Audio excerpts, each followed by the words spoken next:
Hi everybody, my name is Michelle and my love for essential oils and wellness has led me to become a certified aromatherapist. I'm the founder of Solius Holistic and I'm here to answer your questions today. So essential oils are basically plant extracts. They're actually steam distilled from a single botanical source. And they are actually more common than you know. I mean, you have like orange essential oil, you have peppermint, and you have rose essential oil, and they're actually used very commonly in everyday products. I mean, you think of your Listerine mouthwash, your Tiger Balm muscle rub, and even your Vicks Vapor Rub, which has constituents of eucalyptus oil. So the other question is, what really is aromatherapy? So essential oils and aromatherapy, the terms are actually used interchangeably, but I'd like to make a distinction here. So essential oils are just extracts from a plant, whereas aromatherapy is actually the science and art of using essential oils therapeutically for the benefit of your body, mind, and spirit. In case you were ever curious about the term aromatherapy, it's actually modern day aromatherapy started only in 1936 when Gad Fosset, who was a French perfumer and chemist, basically burned both his hands in a chemical explosion. Urban legend has it that he dipped both his hands in a vat of essential oil and the wounds miraculously healed.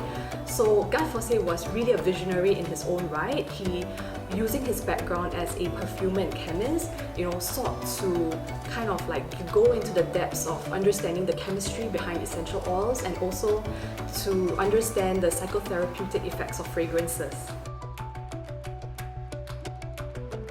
So in the essential oil world, literally you get what you pay for. So because, I mean, you think about rose essential oil, 1 ml commercially sells for $100. If I were to buy a liter of it, it's going to cost me tens of thousands of dollars. The potential for adulteration is so high. So if you're going to get rose essential oil for like 5 ml, less than $50, I think you've got to be asking some really good questions about it. We all know, like, say for example, Moet, it's a really good brand of champagne. There's 30 million bottles in production. So, but what do you want to pay for as a consumer? Are you happy to go for a more commercial brand, or would you like to go for more artisanal brands? Like for example, like a Burgundy winemaker who has a 50,000 bottle annual production, but specializes in organic standards. So I think that's something that we need to look at. So generally, of course, organic does mean better. It just means that there is more care that goes into the production of your essential oils, and getting organic certification is actually a very rigorous and expensive process. So definitely I would say go for organic oils if you can, but then again, don't also forget about the smaller artisanal companies who put as much care into the distillation and the harvest of the plant material, but because they're so small that it's very hard for them to afford the hefty price tag of the organic certification, but the quality could be just as good. I mean, essential oils there are so many lovely ways to use essential oils, and they are very potent substances, so we always say less is more. One of the easiest ways that anybody can start using essential oils is actually through diffusion with water-based diffusers such as this. And when you diffuse essential oils, what essentially happens is that the essential oils travel up your nose, it creates an electrical impulse, it goes all the way up to your brain. It affects the limbic system of the brain, which actually governs like behavior and emotional responses. So we know for sure that essential oils have an effect on your emotions. Another lovely way to use essential oils is actually topically on your skin, like a massage oil. And of course, many people will also be interested to find out whether ingestion is a way to use essential oils. So the answer to that is yes, if it's under the guide of a qualified medical practitioner and herbalist.